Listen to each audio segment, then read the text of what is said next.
Okay, hello everybody. Start today. Just a reminder that we will not be joining next week as it is fall reading break. Our next science seminar will take place on November 21st. Our presenter will be Dr. Rory Lushishin Wright from Brown University, and they will be exploring category theory, axiomatics, and abstraction in mathematics. But I'm excited to be welcoming today's speaker, Dr. Brandon Edwards from Ducks Unlimited. His talk is titled Statistics, Computer Science, Mathematics, and Birds, the Pathway of an Early Career Ecological Statistician. Brandon is an ecological statistician at Ducks Unlimited Canada and is based out of Stonewall, Manitoba.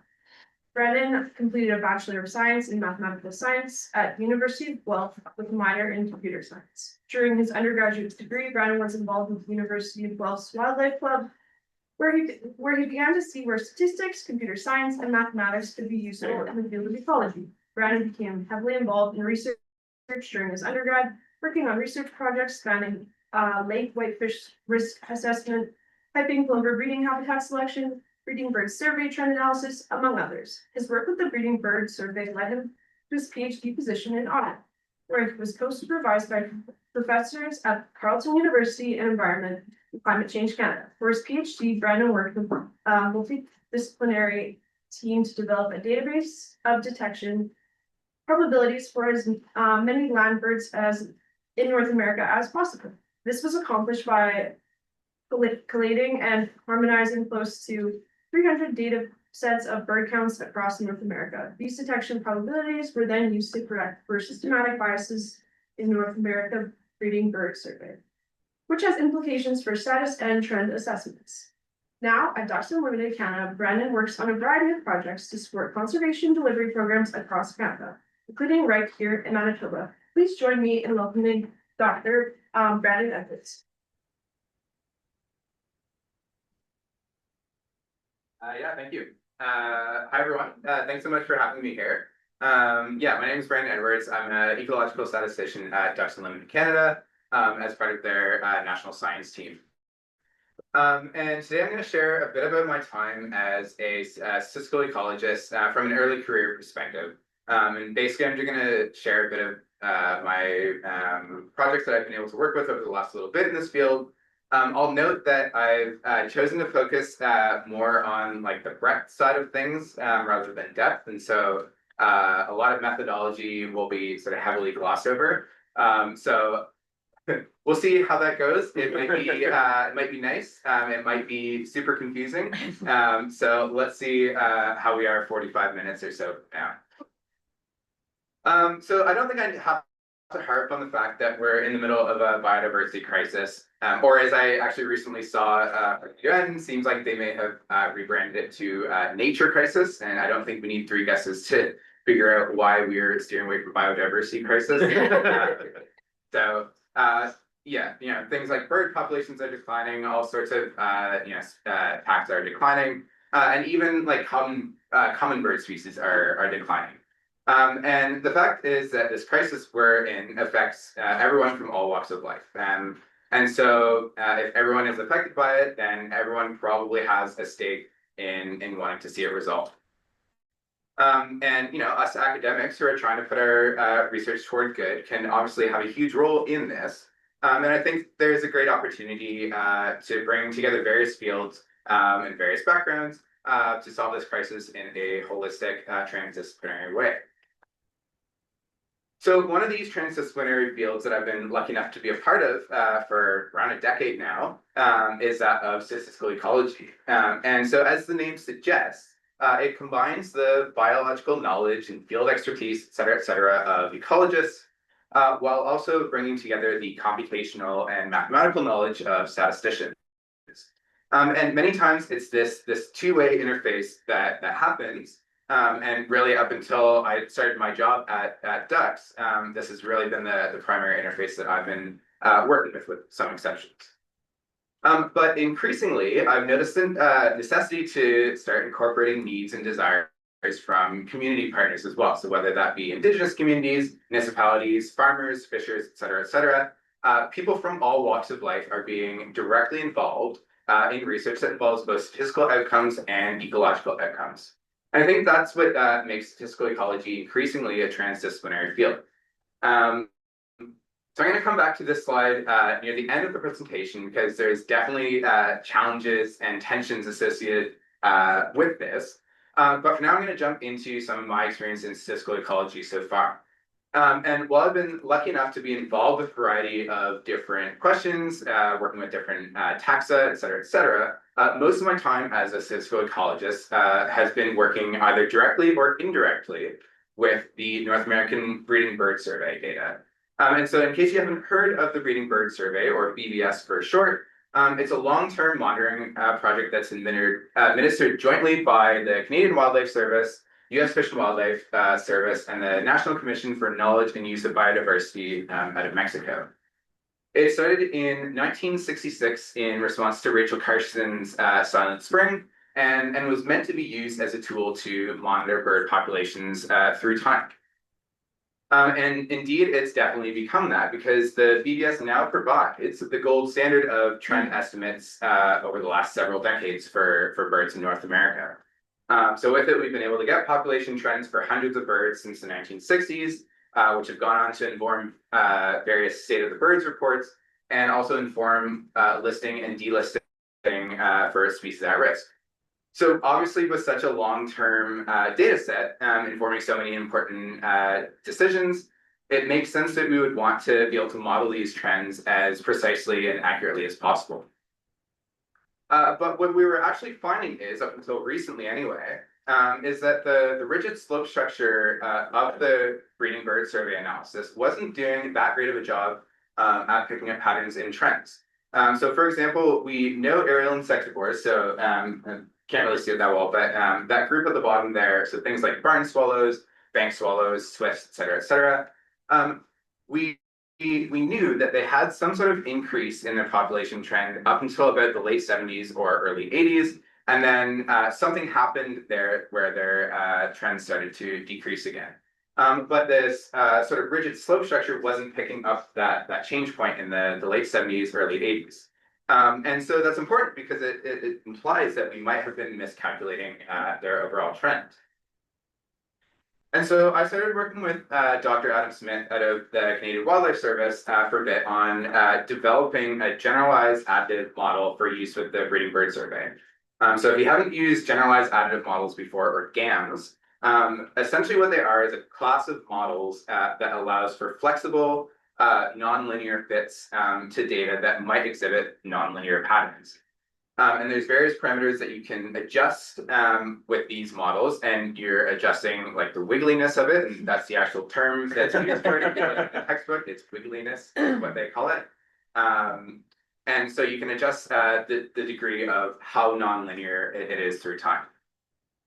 And so we essentially fit these generalized additive models to the suite of species that the breeding bird survey covers. And we fit it on the temporal component that essentially varied through time. So we wanted to allow some wiggliness of the trends through time. And what we ended up finding was that the GAM model, and we also fit a model with year effects. So there's the sort of wiggly one, and then there's one with essentially extra wiggles that account for like extra year effects type deal. And so what we found was that the GAM models were able to pick up that change point in the late 70s, early 80s that we knew existed, but couldn't pick up with this original sort of rigid slope structure. So we have that actual change point in the late 70s, early 80s. And as it turns out, at least for the 10 species that we looked at in this paper, but it is for a lot of the other species as well, we found that the majority of them ended up favoring that GAM model with the extra year effects on them over that standard slope model. And so that sort of implies that the model allowed for nonlinear, the model that allowed for nonlinear structures through time was the better fitting model.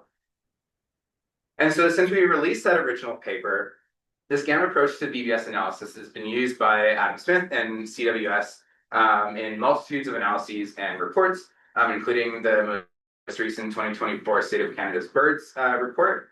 So we're able to take into account expert bird knowledge with some statistical knowledge to create a model that was a better fitting and overall more useful model. Now, as a side plus, while working on this gamma model, Adam and I started working on an R package called BBS base. And originally, it was a way to get the mountain of BBS-related analysis scripts sort of organized into one coherent R package. But we quickly realized that the BBS modeling approach was actually a bit of a black box to other researchers who wanted to perform their own analyses for their purposes. These researchers knew how the data was collected and knew the output from the BBS, but the modeling part was a bit of a black box. And so we ended up releasing the R package BBS base, now its current predecessor, predecessor, is that the right word? I don't know, BBS base 2, to the research world. Successor, yeah, that's the, yeah, successor. This is what happens when you make a talk at 11 p.m. to the research world. And it's ended up being used by many researchers in NGOs, government agencies in Canada and the US, and academia. And so that was a fun example of there being a need in the ecological world and potentially non-ecological world, and for the power of interdisciplinary research to step in. Okay, so I worked on those GAM models for a couple of years prior to starting my PhD with Adam and Joe Bennett at Carleton University. And just prior to starting my PhD was when this monumental paper dropped. So essentially what was found was that since the 1970s, or since 1970, North America's lost close to 3 billion birds. And that number was largely based off BBS data, but also several other data sets across North America. But it was based off of the data and was used to estimate population size. And the simple way that population size is generally estimated is that we try to relate the number of birds or other animals that we observe to the total number of birds that we missed during a survey, and scale that up by the area that we're actually surveying. Now, in practice, it's generally a bit more difficult and nuanced than that, but in general, we're most interested in that relationship between the number of birds that we see and the number of birds that we miss. And that relationship has a specific name that we can call detectability. And sort of hard to define detectability without using the word detect, but that's really what we're doing. It essentially concerns our ability to see or hear or touch, or in essence, detect a biological organism during a survey. Traditionally, and definitely for most of my work, we would think of this as a human detecting the organism. But you can also think of things like autonomous recording units, or ARUs, detecting a bird singing, or like camera traps detecting an animal walking by. That's all part of detectability as well. And all sorts of different covariates can affect the detectability of a species, and I'll get into some of those in a minute. But the point is that for that 3 billion birds paper, there wasn't necessarily a standardized way that they came up with detectability in order to scale from the observed birds in the survey to population estimate. And in places where they did have some sort of standard, it was based off of expert opinion that effectively says, detectability for this species about yay big, detectability for this species about yay big. So these population estimate folks wanted a standardized data-driven way to come up with detectability estimates for birds in a more standardized way. And so luckily for us, bird monitoring in North America is particularly at an all-time high. And it's not just the monitoring of birds, but the actual availability of the data as well. So this is just some examples of a bunch of different bird surveys and databases, but there are a ton across North America that aren't listed here. And so given that these data exist and are more or less freely available, we're in a good position to synthesize these data in a systematic way to fill in different gaps. And so the main gap that I wanted to fill in with my PhD was coming up with these data-driven detectability estimates for as many land bird species as possible. So before I get into that, I just want to define a couple terms. So these are essentially the two components of detectability that I, when I'm thinking of birds, these are the main components that I think of for it. So we can define detectability as a product of a bird's availability. And so that's the probability that a bird gives a cue. So whether that's an auditory cue, like them singing, or a visual cue, like them hopping out of a bush or moving around in a tree. So probability that they give a cue during a survey, and it's therefore available to be detected. So for this, I'll use availability and cue rate sort of interchangeably. Availability is the actual probability. Cue rate is just the rate that informs that probability. So if you hear me mixing those two terms up, I'm essentially doing the same thing. And then the perceptibility is that given that a bird gives a cue, so given that the bird sings, given that the bird hops out of a bush, what's the probability that an observer actually perceives that cue? And for this, I'll also interchange the terms perceptibility with detection distance, because generally that's what we're trying to get out of perceptibility is the bird is at a certain distance away from me, how likely is it that I'm going to actually perceive that bird giving a cue? That's all good. And again, luckily for us, there exist statistical methods that allow us to calculate estimates of detectability, such as availability and perceptibility, using different types of survey methods.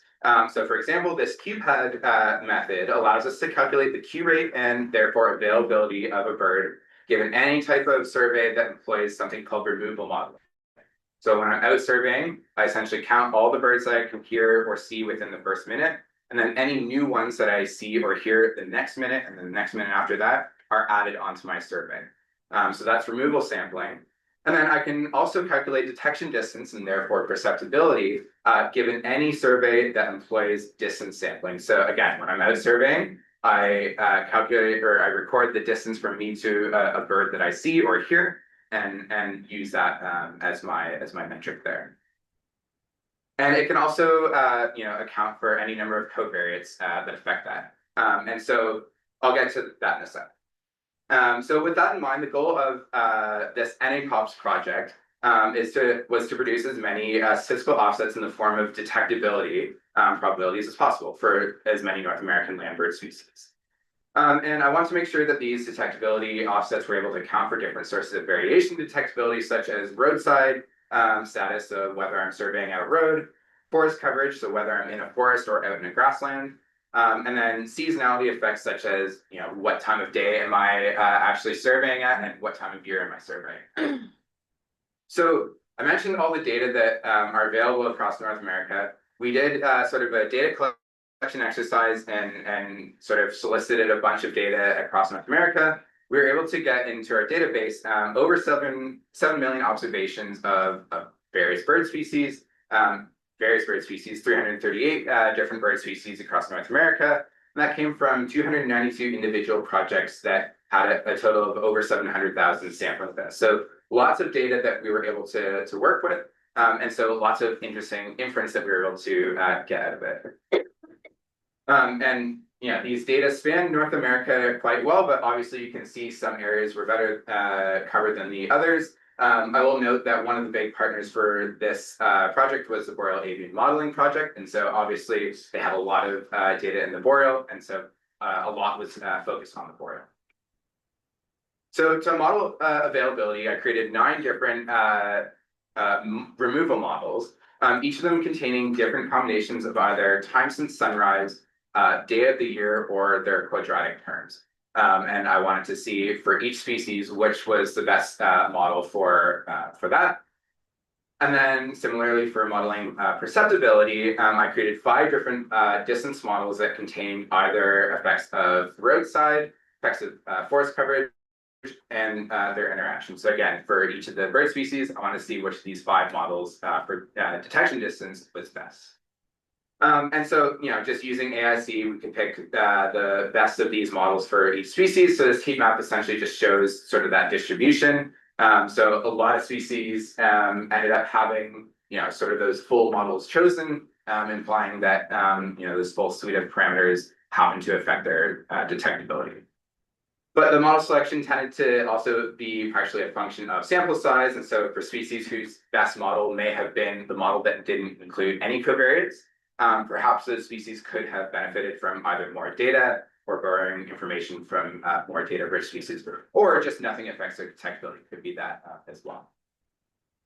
And so just as some like, multi-species type summaries, we could find some effects of temporal effects on availability. So if I were to adjust the day of the year for something like warblers, we can see that in general, there's a peak detectability around day 150, 160 for warblers, and that corresponds essentially with June, so like peak breeding time for them. And then similarly, if I adjust time of day, the overall sort of mean trend line isn't that exciting, but there are several species that have sort of a peak singing period, which makes sense because we often survey right at the morning because that's when birds are most active.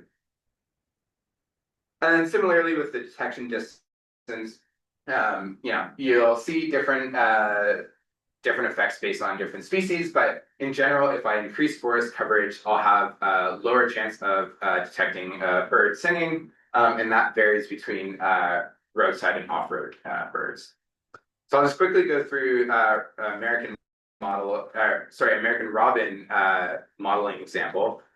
So that was just the spatial coverage that we had for them.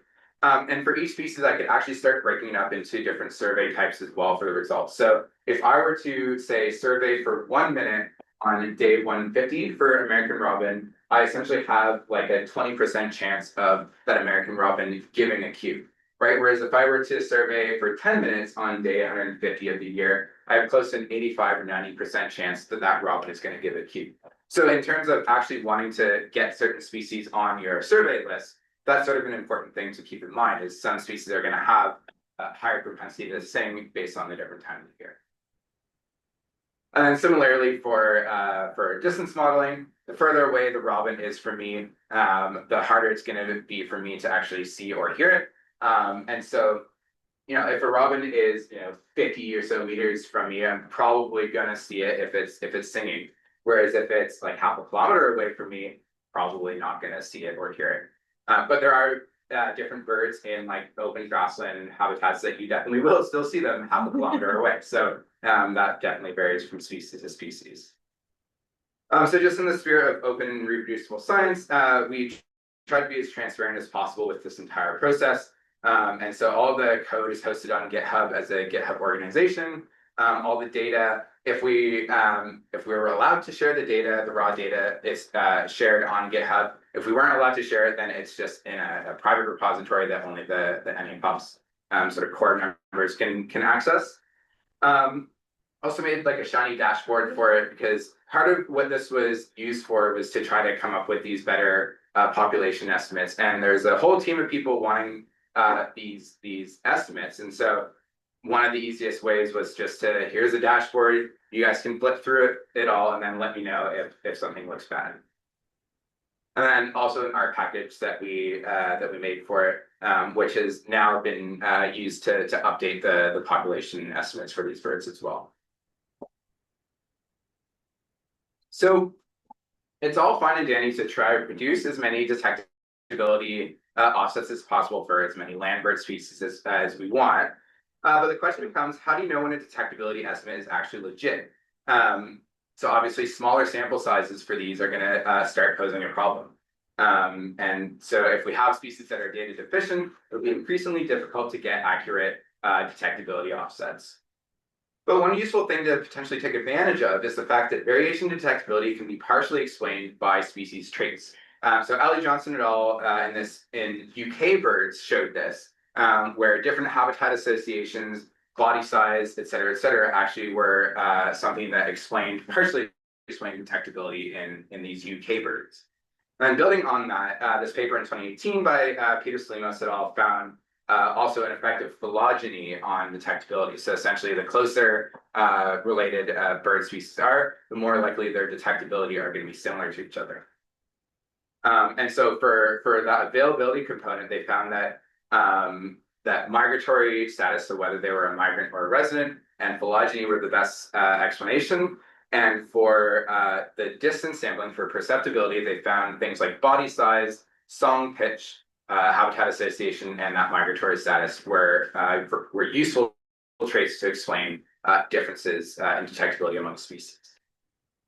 So we can use that information in a hierarchical Bayesian model, because these models essentially allow us to share information across units. And so in this case, a unit would be a species, and a species with more data associated with them will help inform some prior distribution that governs, some overall detectability among those species with a shared trait or species that are more closely related to each other. And so detectability for data sparse species can then be estimated by essentially borrowing information from more data rich species. So if I have a species with a lot of data and then a similar species with not as much data, that similar species with not as much data can borrow some of that information because of similarities in detectability, well, presumed similarities. So we know that Q rates can be influenced by migratory status. We know that detection distance can be influenced by these different traits. We can make some sort of multi-species model out of it. And so that's essentially what I did. You don't have to worry about sort of what's going on here, but the point of this is to essentially say that I, got a phylogenetic tree for all the species in my database, and essentially let the model share information among that phylogenetic tree. So closer related species share more data with each other than further related species. And then I also let it share information. Migrant birds would share information with each other, and resident birds would share information with each other. Similar with the distance modeling, birds that had similar traits would share more information with each other. So birds with a similar body size, birds with a similar song pitch, and then whether they're a migrant or not, and whether they were an open habitat species or closed habitat species, those shared information with each other. And so I want to assess how all these multi-species models that shared information with each other stacked up to the previous single species versions. So I'll sort of quickly bring you through some assessment criteria that I made. And so the first one was just how do the estimates of Q rate and detection distance compare with the single versus multi. And so we can test that just by simply looking at like a one-to-one relationship type deal. We expect that like species that were perfectly fine to model and didn't need any help with sample size, if we're modeling them now in a multi-species context, they probably won't need any help there either, and they'll probably be pretty similar to their single species. And that's what we ended up finding for the most part. There was one or two species in the detection distance that essentially our single species model said that their detection distance should be higher, and the multi-species model said it should actually be lower. So that was interesting. But for the most part, they sort of stacked up. And so I also wanted to look at precision. So if we're sharing information among species, even if they have good enough sample size, will our precision of these estimates increase? And so just sort of plotting like sample size versus standard deviation, you can see that you get a little bit increased precision. I should note that the red lines are the multi-species models and the blue lines are the single species models. So you get a little bit smaller standard deviation when you share information with species that have good sample size, but it's not all that much. So whatever. So here's some more interesting ones to look at is, does a multi-species model produce more accurate or better fitting estimates of Q rate and EDR than a single species model, EDR being detection distance? And so essentially what we can do is some sort of cross-validation. So we essentially want to see if we're sharing information among different species, does that produce better fitting estimates of Q rate and detection distance? So essentially for this, all of these points are individual species. If a point is above this zero line, that means the multi-species model is preferred. And then if the point is below it, that means the single species model is preferred.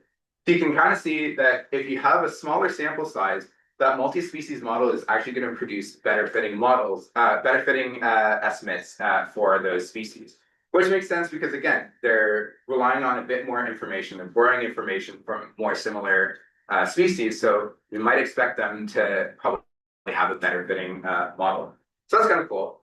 And then the other one is that a multi-species model trained on millions of data points from hundreds of species make good enough predictions of out of sample Q rate and EDR. So essentially, if I were to introduce a brand new species into that model, can it make a good prediction of that? So again, you can use cross-validation for that. And essentially, what I want to do is compare the predicted Q rate and detection distance, leaving all the data out for that species, to the Q rate and detection distance if I had left the data in. So you get some interesting results in this case. So for Q rate, for the most part, they line up okay. With the exception of these species over here, and those end up being grassland dominant species. So we can talk about that maybe after the talk, because I have sort of some thoughts on that. But the detection distance was just garbage. There was no way that it could essentially predict detection distance if it didn't have any data. And so if you zoom in on this sort of cloud of points, what it ended up being is that each of these were just its regression to the mean of that specific trait group. So whether it was a closed habitat migrant bird or whatever, it was essentially just giving me back the mean of that group. So model was doing exactly what I told it to do, which I hate when models do that because I wish it didn't. But it's essentially just being an overly conservative model.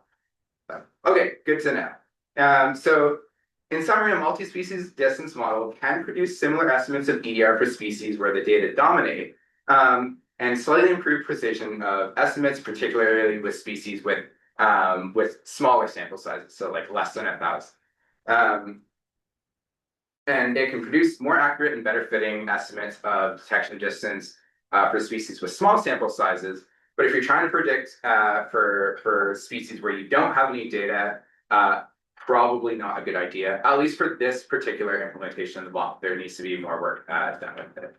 And so moving forward, if there's species where you only have a few data points for it, I think you can be comfortable using these models to start getting more detectability estimates out of it. And so that can increase the number of species that we're actually modeling in NAPOPs.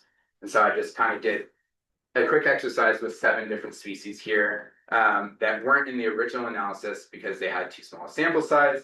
But I was able to get some estimates out of it.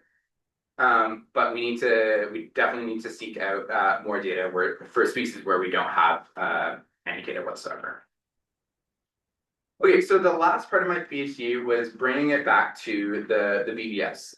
So as I mentioned before, BBS is obviously a great source of information to estimate status and trends of birds in North America. However, one major criticism is that the North American Breeding Bird Survey does not explicitly account for detection probability in its survey methods. There are different parameters in there that are sort of a proxy for detectability, but it doesn't explicitly account for detectability. So we're basing trends on uncorrected counts that have this important source of variation unaccounted for. And just sort of as a toy example of why it's important, you can think of surveying a BBS point that's undergone forest coverage, like forest coverage change over the last decade or so. So at the beginning, maybe there's 10 birds, but due to high forest coverage, you have a lower detectability in general, so you only detect 40% or 4 out of those 10 birds. Right, and then 10 years later, the site might be deforested quite a bit, which means population loss, obviously due to the habitat loss, but it also means higher detectability of the birds that are still there. And so if there's 4 birds remaining there, maybe you detect 75% of them, or 3 out of the 4. So the observed trend is going from 4 birds to 3 birds, but the actual trend that we're missing out on is from 10 birds to 4 birds. So quite a bit of a difference in trend, and that might have implications of whether we're listing a bird as endangered or leaving them off a list. So we had a ton of estimates of detection probability from this project, and so our initial thought might be to try to apply these onto the BBS data. Now, a problem with the BBS data is that you can't just necessarily slap these detection functions onto the BBS because the BBS operates at a root level. So essentially how it works is that a BBS observer runs their BBS route. So it's a 40-kilometer stretch of road, and 50 point counts along that 40 kilometers. And so to model those data, we sum all the point counts along that route, and then we model at that route level. But detectability works at the point level and not the route level. So we needed a way to figure that out. Luckily for us, the Canadian Wildlife Service and USGS have stop level or point level data that are available since the mid 1990s. You can access that on BBS Bays. And so we do have access to that point level data. And the Canadian Wildlife Service actually has exact coordinates of all Canadian BBS stops, which means we can extract land cover data at these points, such as forest coverage. We know they're roadside we know that they are roadside surveys because that's what the BBS is, so we don't have to worry about that. But we can see how the forest coverage has changed at each of those stops through time. So that means instead of modeling at the root level, we're modeling at a point level. And so you end up with point level effects in that model equation rather than root level effects. And so I used Ovenbird as an example in this paper. This point level model actually provides a reasonable proxy for the status quo root level models. So we get trends that are fairly similar across the individual stratum that we're modeling at. And the index of abundances follow a predictable relationship as well. So because there's 50 points in a route, I expected that the index of abundance from a point level model should be about 1/50th, because now we're modeling at a point level. So we're dividing each of those routes into essentially 50. And it does follow that pretty well. This guy here follows that 50 to 1 line fairly well. So this is good. So we can now start applying those detectability onto this slightly modified BBS model. So the first naive approach might be to treat detectability as a fixed point offset term. And so essentially what that means is, I can calculate what the availability and perceptibility would be for this forest coverage at this time of day, this time of year for this particular species, and just put this in as a log term like this. So I can put in the availability, and I can put in the perceptibility, and throw it in as an offset term. And when you rearrange it, it ends up being a log offset term out front of the model equation. So it's a good first approach because now we're actually modeling at the point level and we're including detectability. So that's like mission accomplished right there. But what about uncertainty? This model does not actually include any uncertainty about the estimated detection probabilities, because remember, those are also modeled, right? So we have the point plus some uncertainty around that. It just treats them as a fixed point. So I'll heavily gloss over details here because the math is a bit gnarly, but if you're interested, definitely talk to me because I'm very interested in chatting about that. But this paper essentially provides a neat mathematical trick to propagate forward the uncertainty from estimated detection functions into models such as GAMs with this BBS model. So we essentially go from this point level model with fixed point detectability to this point level model with detectability offset and variance propagation. So you can see that log offset term is still there, but we have these variance propagation terms that you'll have to take my word for it, essentially brings the variance covariance matrix from those detectability offsets and includes it into the BBS model equation. And that's how variance is propagated forward through these terms. I'll skip that. So summary of the models, we have the status quo root model, which is what is usually used. We have the point level model with still no detectability. We have the point level model with a fixed point detectability, so no sorts of uncertainty. And then we have this point level model with detectability and some variance propagation. So essentially all I did was now look at Ovenbird from 2010 through 2022, because we could get some useful land cover information from that. And I ran all 4 of those models and estimated an index of abundance and trends from all 4 of those models. And I compared the trends between those. And in particular, I wanted to compare the change in trends between that point level model and the variance propagation model. So the point level model versus the model that has detectability and variance propagation. And so among the four models, the population trajectories are very similar. And so the good thing is that, well, not good or bad, but it essentially indicates that if we're incorporating detectability, at least at the high level, broad scale, like Canada, this is Canada wide, doesn't actually have much of an effect on trends at the level of Canada, at least for Ovenberg. And then interestingly, the width of the trend, the width of the credible intervals for trend doesn't actually seem to change all that much either. And so even though we're adding in another source of variability from the detection probabilities, we think it might make more noisy trends, but it doesn't actually affect it all that much. So that's good news. Skip that part. Now, this is sort of an interesting plot. So on the y-axis is the difference between the trend generated by the variance propagation model and the point level model. And the x-axis is the change in forest coverage. And so, this is essentially the trend that I get from the variance propagation model minus the trend from the point level model. And each dot represents a trend in a geographic area. So 1 degree of latitude by 1 degree of longitude. And so we can see that in areas with higher amounts of forest loss, so on that side of the graph, the model that includes detectability estimates a more negative trend, right? So if we have more forest loss on a specific point, if we're including detectability in it, we're actually able to estimate, well, we are estimating a more negative trend, which is kind of what we expected to see out of that. And then vice versa, if we have an increase in forest coverage, but that doesn't actually happen all that often.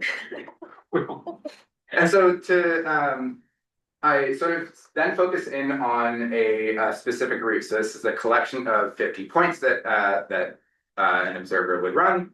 And so I chose a specific route that had a high decrease in forest coverage. And you can see that without the detectability accounted for, it more or less estimates a straight trend, so like no change through time. Whereas when I'm actually including the detectability in it, for this particular route anyway, there's a stark difference in that trend, right? It's a fairly decreasing trend. So at least for ovenbirds, that's the species that I focused on for this, detectability doesn't make a huge difference at large scales, but definitely does at smaller scales where changes in land cover are more pronounced. So we definitely need to account for detectability in the BBS, particularly important because it's such a long-term survey. I think, as I've sort of shown here, we have all the tools available to us. Like we have all the data, we have computational resources available to us. So we should just sort of do it. But definitely need to test this model with more species. Okay, so that effectively brings me to the end of my PhD work. And as I said, most of that was mostly spanning this sort of relationship between ecology and statistics. There's a bunch of other offshoot projects that I didn't quite have time to throw in here. In the last couple minutes, I want to talk about this third component of statistical ecology, which is the people side of things. And this is something that I've been very quickly getting a lot more experience with in my job as ecological statistician at Ducks Unlimited Canada. So I'm just going to show some example projects of stuff that I've been working on. So one of the main projects that I sort of hit the ground running with was coming up with new priority areas of conservation for the Prairie Habitat Joint Venture. The challenge was that DUC, Ducks Unlimited Canada, recently came up with some better models of waterfowl habitat for 7 important species that they're particularly focusing on in this area. And so they wanted to come up with new priority areas to try to conserve. Now, one of the main issues, though, is that models can really only get you so far, and we already had some previous target areas based on old models. And so we had to come up with, we have had to, and still are, come up with a balancing act of essentially saying, here's what the new models are telling us. Here's some target areas compared to the old target areas, but now we need your help to tell us how to further modify these. And so, we're consulting conservation experts.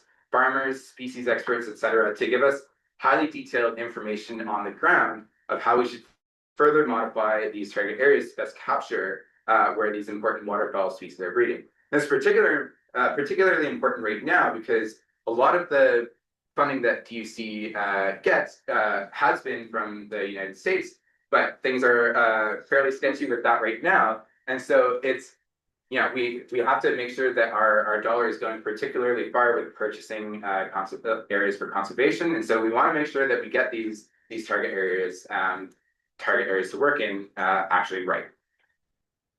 Another example project that I've been working on is trying to model wetland drainage in the prairies. And so wetland drainage happens for a variety of reasons, often agriculture related, but it's often difficult to detect wetland drainage when wetlands have been drained for so long.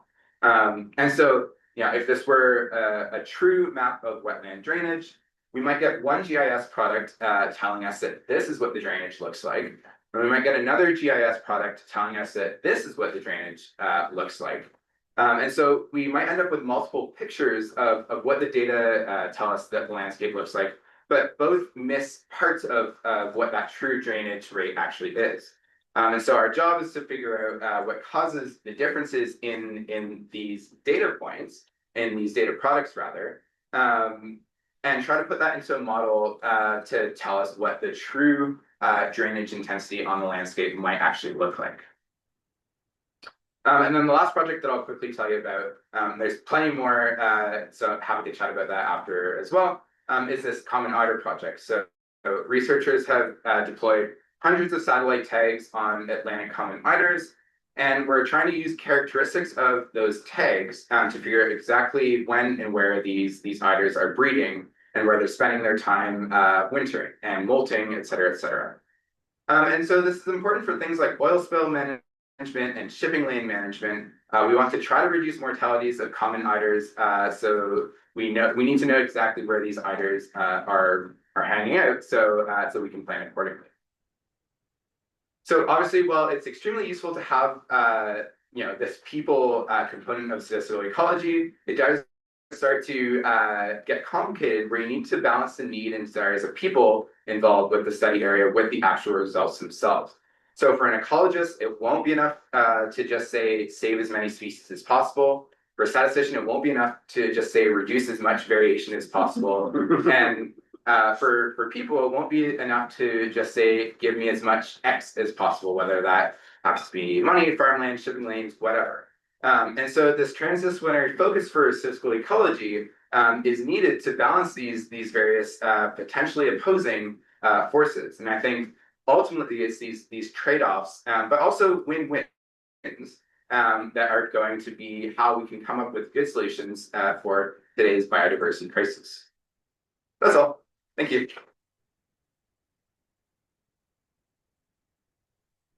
Thank you so much, Dr. Brennan Edwards. That was a great talk. Now I will open up the floor if you guys have any questions. Yes, Dan. This is all super cool and then over my head, but I think I got it. I'm wondering if you foresee like a general applicability to this to other species and other, I think that's organisms. Yeah, no, that was one of the things my supervisor and I were trying to come up with near the end of my PhD. And I think it was just like, we've spent too long working on it at that point. But yeah, I think so, the point of, so the concept of availability and perceptibility, I said it for birds, but like that can be applied to like a lot of different organisms. So like the perceptibility is often used like in distance sampling for like aerial surveys of like moose or caribou or whatever. I don't know if they use it in marine environments or not, but they can definitely use like marker capture stuff in marine and freshwater environments, which gets at some sort of Q rate as well. And so there's definitely applicability across taxa. Now, I will note that we're lucky enough in the bird world that there's a ton of data that we can just like, throw the data at these models and just, do the cool stuff from there. A lot of different taxa are either data sparse or just like have no detectability data associated with it whatsoever. So it's harder to come up with these like systematic sort of estimates across species within a taxa. But you can definitely start do that for a specific species if you have the data for it. Hopefully that answers that question. Wasn't rambling. No, it makes sense. Any other questions?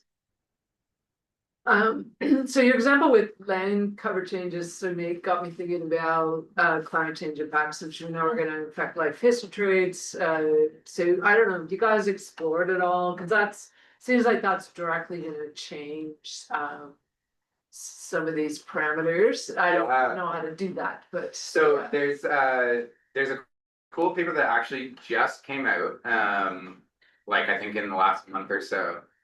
Where they're essentially looking at how changes in spring phenology, changes like the Q rates, like when birds are singing. So of the data that I had, this is what those data are telling me. But you would totally expect that if spring is happening earlier, then assuming birds are also following the migration patterns earlier as well, I don't know. But they're gonna probably start adjusting their life history as well to match that, and I think that paper showed that in fact they are. So yes. does that then get fed back to breeding bird survey folks who's like, okay, you need to run your route at this time of year now, or like is there a response within that to maximize sort of detectability? So that's a good question, because I think one of the sort of tensions there is that, the breeding bird survey wasn't necessarily designed with that in mind. They wanted to keep it as like consistent as possible. And so I would like to see that, but I don't know if that would necessarily happen. But I think at the same time, if it didn't happen, that's at least still something interesting that you can probably start to pick up in the trends as well. It's an interesting sort of tension of like, that's not what the survey was designed for, but like maybe it should be something to consider. But isn't the breeding bird survey a little bit more unique in that it's breeding behavior, and so like it's less sensitive to that spring and fall change? Yeah, so it's breeding behavior, but if you're primarily, because a lot of these surveys, you're primarily like picking it up with auditory, like you're out for 3 minutes, birds are singing around you, writing down, done. And so if birds are changing when their peak singing rate is, then you might still be something that picks up that. Yeah, because that's so I work on amphibians, reptiles. So I mean, if you miss that window when frogs are calling, and your data was suggested decline or vice versa, and it's really a detectability thing, not a decline. So exactly how to line that up is challenging, because the other problem, of course, with climate change is huge increase in variation. So breeding might be delayed 1 year, early 1 year, like we're losing the consistency. So having a way to statistically address that, would be extremely helpful. And I mean, you could end up with a situation too where like if birds are, because I think there was a study that was looking at hummingbirds in the West Coast, like I think in California or whatever, where they were adjusting. I don't think they were necessarily adjusting they were adjusting their behavior in that they were migrating at different times. But I don't think it was necessarily a case that their population was like changing at all. But depending on when you're running that survey, it might still look like some change in population because of when they're passing through. So it's interesting stuff. Any other questions? Start with Rhea. So how many different species of birds have you applied like your newer model to? And what is the goal, like applying it to all the species, I guess? Good question. So I personally have done it with, I think, 10 or so species. So At least for this initial round, we were trying to be a bit strategic about what species we include. So we wanted to include particular species where we felt there might be sort of this effect going on. So you can sort of picture like if you're you're standing doing your point count, open sort of habitat around you, but like a forest in the distance that is still like within your point count radius. If you have a loud bird like ovenbird, you're gonna hear it from a far distance. So because that forest has opened up quite a bit, you're gonna in fact probably hear a higher proportion of them. So we wanted to target those specific birds where because of the decrease in forest coverage, you're more likely to hear them even at a further distance. So as sort of a counter example, something like blue-grade, do you guys get blue-grade gnatcatcher here? I don't know. I don't think that's a thing. I don't. So, okay, no, blue-grade gnatcatcher, they're super quiet. And so something like that, if the forest were sort of receding from your point, even though there's more of an open habitat, you're probably not going to be able to hear them from a distance just because they're so quiet. Like you need to essentially, or maybe I'm losing my hearing, but they're very quiet birds. So we were particularly interested in seeing how it affects these sort of louder species because essentially, yeah, that's sort of where I'm going with that. So to answer your question,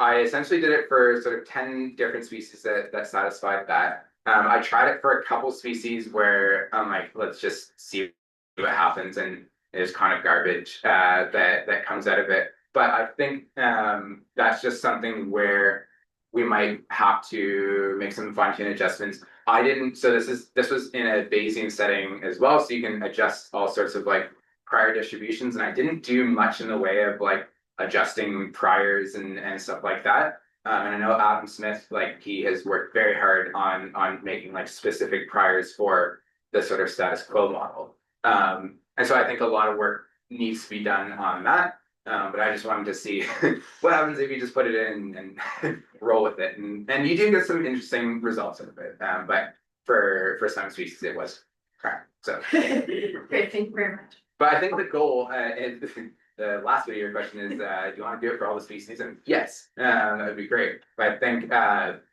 will probably become a point, and even with these detectability offsets,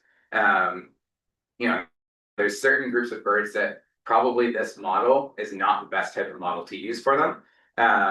And so, if you're then applying that to and to try to correct trends, then you're really going to get bad trends with it. So you'll have to start going, I think, on a species by species basis. But hopefully that answers the question. Yes, thanks very much. I think Alex, you have a question? Yeah, so you kind of touched on it just at the end, because I was thinking about this, because these models, these offsets, publicly available, which means anyone can use these models. Should anyone be using these models, or should it be people like you that's using these models, not people like me? Yeah, so that's a good question. So in Maybe the question is like, how robust are these models to some of like to the user, I guess? Yeah, so I think that was one of the things that one of the things that I got roasted on in my PhD defense. but also one of the things that that we tried to be like particularly explicit about in the paper that we wrote for it. So that these types of detectability models work particularly well, and I think this kind of goes with like how many species it's useful for as well. So these models work particularly well for like territorial songbird species where they're like the amount of space that they move around in is not much. They're on their nest, they're singing, or they're like near their nest or where they want to nest and singing and trying to triangulate whatever. So that particular subset of birds is going to be the ones that work best. So we tried to and are actually now working on a different paper of like trying to come up with some decision trees of like when to use these particular like offsets, when to maybe use a different type of detectability offset, when to just ignore it, well, not ignore, but use something else altogether. So yes, it's open, anyone can use it, but you definitely have to, I think carefully, be careful with how you're applying them to it. So maybe my follow-up question, if I can see that, have you seen any wildly inappropriate uses of it yet? Yeah, let's see. You don't have to name names, but I'm just curious, like, but you're like, oh, wow, I can't believe that, Or is it just like there's a barrier to entry? I don't know, I'm Like, just, yeah. No, it's a good question. I don't think I've seen, other than the egregious ones that I've done. I don't think I've seen any like severe abuse of these, and like there was a previous study that did sort of this type of modeling on like a smaller subset. I don't think I've seen like abuse of these yet. We actually just finished writing up a paper where we have these integrated with like eBird data and BBS data that we'll see if the reviewers feel that's an egregious use of them. But I think it's like, so there's sort of some schisms in the population estimation group as well, where it's like, yeah, let's not worry about detectability, just worry about this index of abundance versus let's like actually do detectability. So I think the people that are like really thinking about wanting to incorporate detectability probably are thinking carefully about like whether they should be applying these or not. Whereas from experience, I don't know if you'll be able to convince like people who just want to stick with the index of abundances to use detectability, which is fine. It's just, yeah, that's how it is.